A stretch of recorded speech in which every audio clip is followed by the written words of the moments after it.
Еліміздің егін шаруашылығының жетекші саласы астық шаруашылығы. Қазақстан басымдылықпен бидай экспорттайды. Еліміздің бидай өндірісі бойынша әлемде 6-шы орында. Елімізде бидайдың жазғы және күзгі түрі өсіріледі. Оның өсуі үшін топырақ пен жылу өте маңызды рөл атқарады. Жетік өсу үшін қара және қызыл қоңыр топырақ қажет. Күздік бидай климаты жылы, оңтүстікте өсіріледі.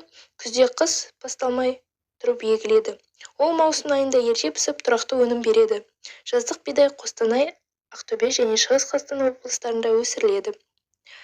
Бидайдың екі түрі бар: жұмсақ және қатты. Жұмсақ бидайдың масағы да жұмсақ, дәні жұмыр әрі жылтыр, сапағы қос. Оның ұнынан көбінесе нан пісіріледі. Ол нәрлі және жоғары сапалы болып саналады. Құрамында 16% ақуыз болады. Жылтырлығы 70%, дән уызы серпімді әрі созылмалы болып келеді.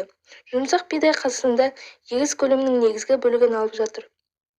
Табиғаттың әртүрлі жағдайына ыңғайлы, өсу қабілеті жоғары болуына байланысты оны көптеген аймақтарда өсіреді. Бидайдың дәнінен жарма, ұннан нан, макарон, кеспе жасайды.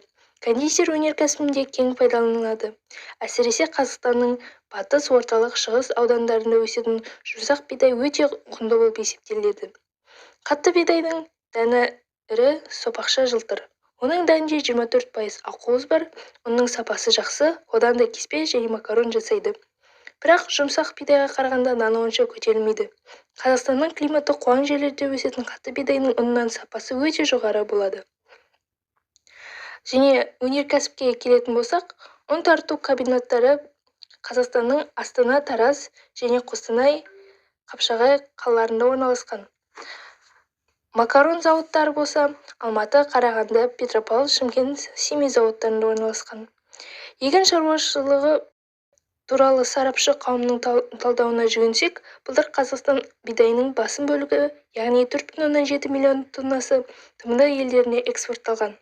Айта кету керек, тмд елдері арасында елеулі ауқым Өзбекстанға жөнелтілген 3 миллиондай тонна.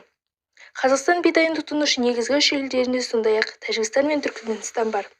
Сол сияқты былтыр еліміздің тмд құрамына кірмейтін алыс шетелдер бағытында 1,7 тонна бидай және бидай өнімдерін экспортқа шығарған. Бұл тұрғыда негізгі бағыт Ауғанстан, мұнда 600 мың тонна өнім жөнелтілген. Сонымен қатар Иран және Италия елдерде қазақ бидайын тұтынушы негізгі елдердің қатарында. Энергопром мәліметінше, биылғы қаңтарда астық және бұршақ дақылдарын өсіру мен тұқым шаруашылығына бағытталған инвестиция ауқымы 14,8 миллиард теңгені құрады. Былтырғы қаңтармен салыстырғанда құндық мәні 14,9%-ға жоғары ауқым. Айта кететін жайт, біздің ауыл шаруашылығына және дән дақыл өсіруіне шаруашылығына Нидерланды және Ресей мемлекеттері көп көш бастап ақша бөледі екен.